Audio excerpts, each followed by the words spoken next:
We got to bring up this defensive line for Hampton again because the story is just so incredible. Back in December when Coach Prunty took over this program, they only had 4 defensive linemen. Today, they have 22. I'm here with the Helena Bighorns and they're going to show me how to be a goalie. Let's see how this goes. I feel like a transformer. I'm joined by a familiar face here in the Ocean First Bank Center. We have to start this one with Pat Andre. Career high 31 points, 8 rebounds, but also a homecoming for him. Do you think him being back here in Monmouth County had a bit of motivation tonight? Okay, we got to ask you about your cleats. Talk to me about those. What's going on there? Both of these guys will be presenting their senior thesis at the end of May, and that's an 80-page book with some extensive research that goes into it. For Miles, he's a history major, and his focus is on the integration of African Americans into Major League Baseball. You told me at halftime you thought you did start a little bit slow, but that changed really quickly. 42 unanswered points at one point here in this game. What clicked for you guys? 2.5 men. No, this isn't real. 2.5 men. 2.5 men. All of you guys, every single one of you watch 2.5 Men. Yeah, I do. You watch it with Nestor? No, I don't. Tight end Jake Powell for Monmouth is still battling that upper body injury, so he will not be out there. But good news for Diego Zubieta, who had ACL surgery back in the spring. He is back in today, and he was one of the captains as well, so a big day for him. Battled 37 minutes for you, but that's really not out of the ordinary. You're leading this team averaging over 33 minutes a game. What is it that keeps you pushing for this team? I'm here with the Helena Bighorns, and they're going to show me how to be a goalie. Let's see how this goes. Right here. Gosh, it smells so good. The team was nice enough to let me in their locker room to help me put on pad after pad after pad. I feel like a transformer. After spending nearly 30 minutes in there, I was ready to hit the ice. Oh, help. How funny do I look right now? So you got the chest protector here, and then you have breezers, leg pads, obviously the skates underneath the leg pads, and then you can't see it right now, but you wear a helmet, a blocker, and a glove, and then goalies have sticks as well. This is so terrifying.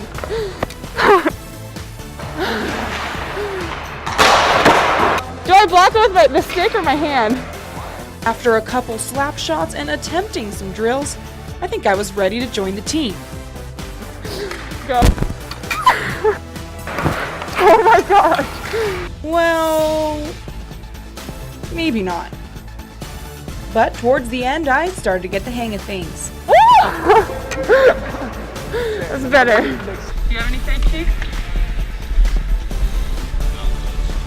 Really? Are you lying? Okay, so how do you think I did? Did a great job. Fantastic. Best goalie I've seen. Probably replace Marty as our starter. Do you think I have a future in this? Possibly, maybe in like women's league, yes. Do you think people give hockey enough credit for how hard it is? Absolutely not. Like, people don't know what goes into this sport, what we put into it. Like, you know, you have to run in every other sport, but before you even can play hockey, you got to learn how to skate, and that's the hardest part. Yes. Oh, look at it. I'm going so fast. Well, that's harder than it seems. Reporting in Helena, Suzi Mellano, MTN Sports. Tons of NFL scouts lined the walls here at Compete Academy as some of your favorite Hawks had a chance to showcase their skills in hopes of taking their football careers to the next level.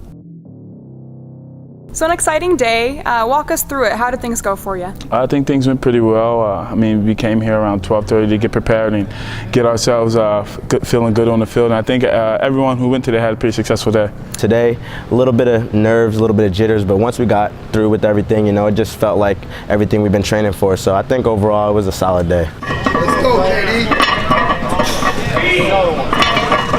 And talk about that preparation since season ended. Did you go right into it? I took a little bit of time off. I think I started training, so I've been training for about 8 weeks to 10 weeks or something like that. Went down to Louisiana, was down there from January to March, and down there really training hard for the pro day every day. And long-term preparation aside, what about today's preparation? What did you do specifically today to get you ready? Just my normal day. I didn't do anything too different. You know, woke up, ate a breakfast. You know, just really just get my mind focused on the day. You know, just be prepared for the day. And you know, I was happy with the way things went. And you know, I'm just looking forward to the future. Come on, let's go. Final flip, break. My girlfriend made me a nice breakfast this morning. You know, I was just relaxing, stretching a little bit. Made sure I got to sleep early, and then today I ate kind of light. You know, I didn't want to put too much and feel bloated, you know, coming out here. So just hydrated a lot, and, you know, just mentally got myself prepared for today. What is one thing that you wanted to prove today? I wanted to prove it to the scouts that I belong in the NFL, and I wanted to show them my athletic ability and the way I can move on the field, and show them my attitude off the field. And when I'm tired, I don't really show it and stuff like that. And I think I was pretty successful doing that. Okay, we got to ask you about your cleats. Talk to me about those. What's going on there? Yeah, basically we've got some neon orange cleats today. I just wanted to feel light, you know. I went with some neon cleats for the 40, and then for all the other drills, and I went with neon orange. I just felt like it looked fast, you know, it helped me look fast, and hopefully I ran fast today, so that's all it really was. One thing that I noticed in there was that it's really quiet. Yeah. Does that make you nervous? Oh, a little bit, but you kind of block out. It's like on a football game. Like, you kind of block out the atmosphere, everyone around you, and you kind of just focus in on what you have to do. You definitely, when you look around, you see people just staring at you and like not saying anything. It's a little weird, but you know, you have to focus on just blocking things out and just worry about what you're about to do. And a ton of your teammates not working out today were here on the sidelines watching you. What was it like to have them here supporting you? It was really a good feeling, and the fact that they always show the love and support that they do every single day in and day out, I think is really special. You know, it just means a lot. You know, those are your teammates, but also your brothers, guys you spend a lot of time with. So you just wish each other the best and, you know, put your best foot forward. What is something that Monmouth football taught you that you use today and that you're going to use in the future? Basically just believe, compete, succeed. You know, we believe that we were able to do this. The university community believed we could do it. We competed every day by working and training, and today I think we went out there and succeeded in what we did. Spring practice has begun back on campus, so for the latest on Monmouth football, follow along on all of our social media platforms as well as on MonmouthHawks.com. Thanks, Eddie. Yeah, I'm joined by a familiar face here in the Ocean First Bank Center, Jalon Hornbeek, former Monmouth Hawk, current NBA G League, Fort Wayne Mad Ants. How has the transition been for you? The transition has been fun. It's just been an adventure in itself. Once you just get out there to just have the whole experience, it's just been surreal. And I just really want to take my full advantage as much as I can to work as hard as I can and improve my game and hopefully get that shot that I want. And you're back in a gym that you spent so much time in. You're here seeing your old teammates and your old coaching staff. What is that like for you? It's good. It's much better talking to them on this side of the game. It's more laughs, especially at this point of the season, which we're looking to turn around just right when we need to when it comes to MAC championship, and it's just kind of reminiscing, having a few laughs that we used to have. You know, it's just good to be back here. I actually worked out here a little bit earlier. Just couldn't help but pick up a basketball and put some shots up. So, you know, it's a smile to be back right now. And there are so many young players that are looking to take their basketball career to the next level. Maybe it's to college, maybe it's after college. What is maybe a bit of advice that you can give those players?